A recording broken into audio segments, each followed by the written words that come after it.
నా సొంతూరులో రుణమాఫీ జరగలేదు. పైకి ముచ్చట రేవంత్ రెడ్డి ముందర చెప్పు. నా సొంతూరులో రుణమాఫీ జరగలేదు. 50 దరఖాస్తులు అందాయి. మరో 50 వచ్చే అవకాశం ఉంది. ప్రభుత్వ విప్పు ఎమ్మెల్యే ఆది శ్రీనివాస్.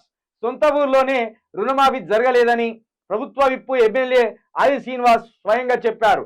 మీడియా ముఖంగా ఆయన చేసిన వ్యాఖ్యలు చర్చనీయాంశమయ్యాయి. రుణమాఫీపై ఆయన మాట్లాడుతూ మొన్నటి వరకు 50 దరఖాస్తులు వచ్చాయి. ఇంకో 50 దరఖాస్తులు నా ఊరు నుండే వచ్చే అవకాశం ఉన్నది.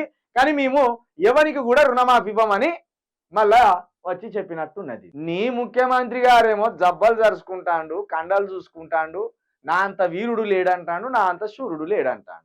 పైగా రుణమాఫీ ఆయన ఊర్లో ఎంతమందికి అయిందని పోతే జర్నలిస్టులను ఉరికిచ్చుకొచ్చి చంపిండు.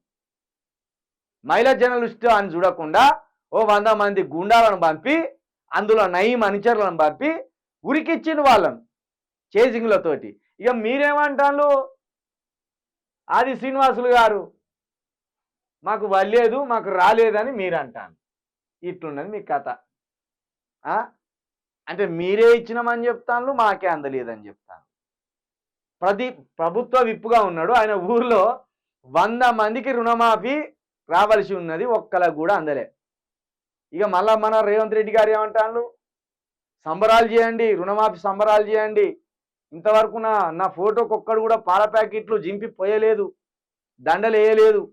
దండలకు బదులు చెప్పులు ఎత్తాన్లు, దండలకు బదులు రాళ్ళు ఎత్తాన్లు. రుణమాఫీ చేసిన మన క్రెడిటే దక్కలేదు. 7,000 కోట్లు పోయినాయి. ఒక్క ప్రశంస కూడా దక్కలేదంటే నువ్వేమన్నావు? ఇట్లా ప్రభుత్వం రాగానే అట్లా మాఫీ చేస్తామన్నావు. 9 నెలలు గడిచింది. పైగా పావుల వేసినావు, బారాన జేబులో పెట్టుకున్నావు. అప్పులు మాత్రం కుప్పలు చేసి పెడతాను.